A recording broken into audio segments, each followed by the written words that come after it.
معكم خالد البوهي، شاعر وناقد أدبي.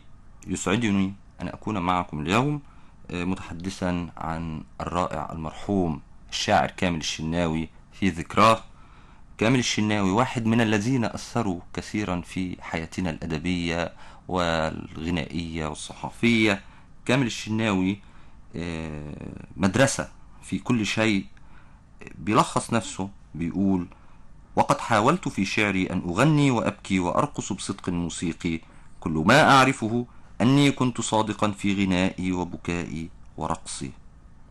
نتجول معا في غنائه وبكائه ورقصه.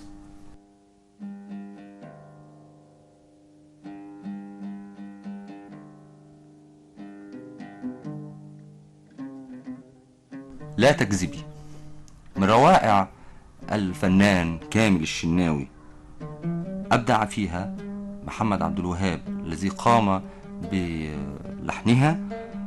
غناها طبعا الكبار، عبد الوهاب ونجاة وعبد الحليم.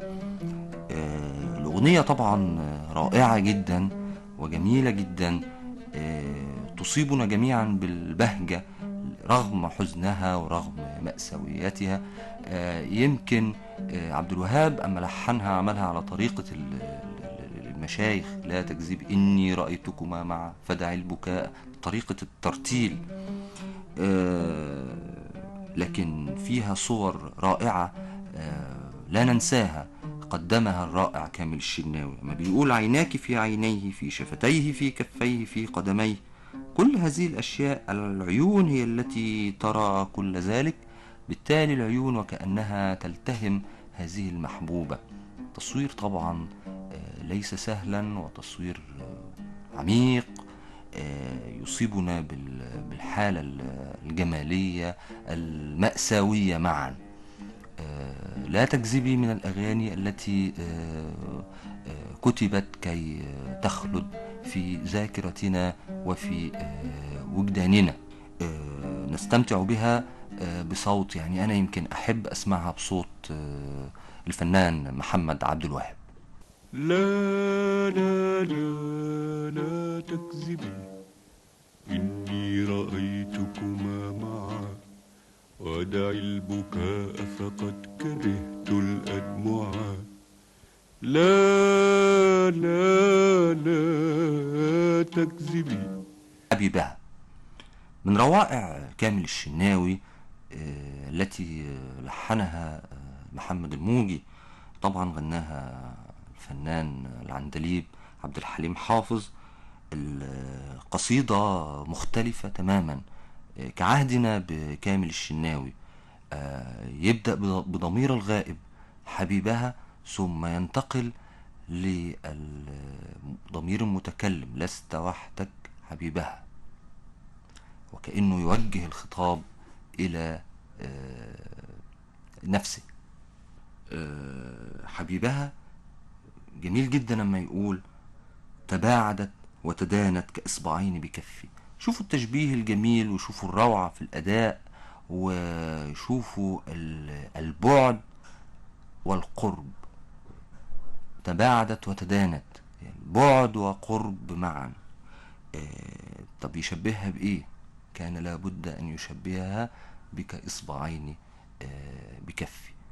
الأغنية أو القصيدة اللي هي حبيبها يعني من الأغاني التي أحبها كثيرا، لأنها صورة مختلفة تماما، صورة يمكن ما شفناهاش لشعراء كبار بهذا الصدق، لأن كامل الشناوي كان يتميز دائما بالصدق والغناء والرقص، لكنه رقص الذبيح. نستمتع بهذه القصيدة الجميلة.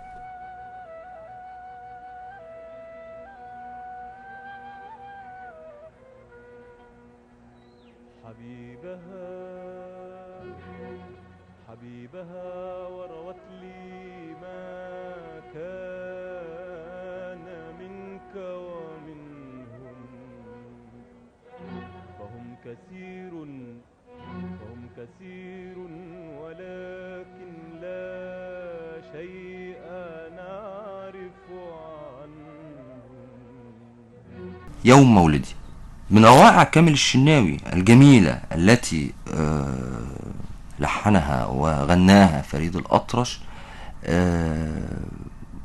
قصيدة عجيبة، يعني احنا لم نجد شاعرا كتب في يوم مولده هذا البؤس والكمية السوداوية من المشاعر، هذا الشجن، هذا الحطام الذي يتحدث عن نفسه.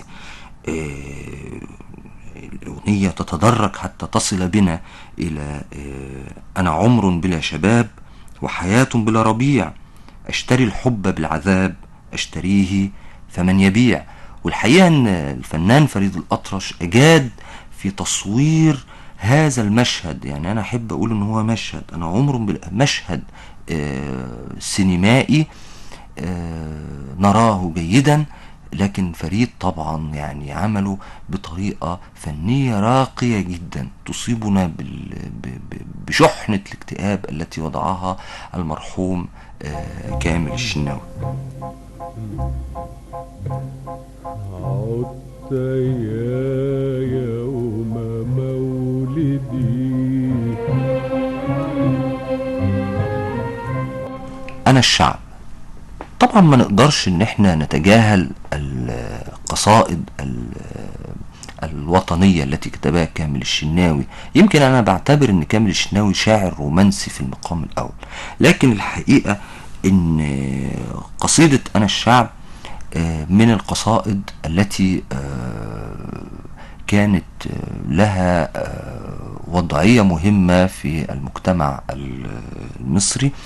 وطبعا هي القصيدة التي غنتها أم كلثوم للمرحوم كامل الشناوي، والحقيقة هي فيها تعبيرات طبعا قوية تعبر عن المشاعر الجماعية. يمكن كامل الشناوي دايما في كل القصائد التي نقرأها يعني تقريبا يتحدث عن ذاته، لكن هنا في القصيدة الذات أو الأنا بتتحول إلى الجماعة.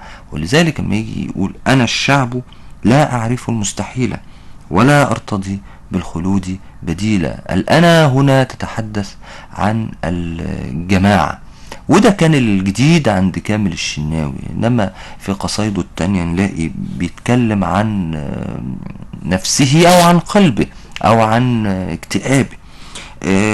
وطبعا الصورة اللي بدأ بيها القصيدة كانت رائعة جدا، لما يقول على باب مصر تدق الأكف ويعلو الضجيج، جبال تدور رياح تثور بحار تهيج. وكأن هذه مقدمة لما سيأتي بعد ذلك من أحداث، لكن نتذكر جيدا أن هذه القصيدة هو يعبر فيها عن مشاعر جماعية تبطن فيها الشعب وتبطن فيها المشاعر الجماعية، على خلاف عهدنا به قبل ذلك انه كان دائما يتحدث عن ذاته. لذلك هذه القصيدة يعني نرى انها مختلفة تماما عن كتابات المرحوم كامل الشناوي. الحقيقة كامل الشناوي ابدع سواء في كتاباته عن نفسه أو عن المجموع كما في هذه القصيدة.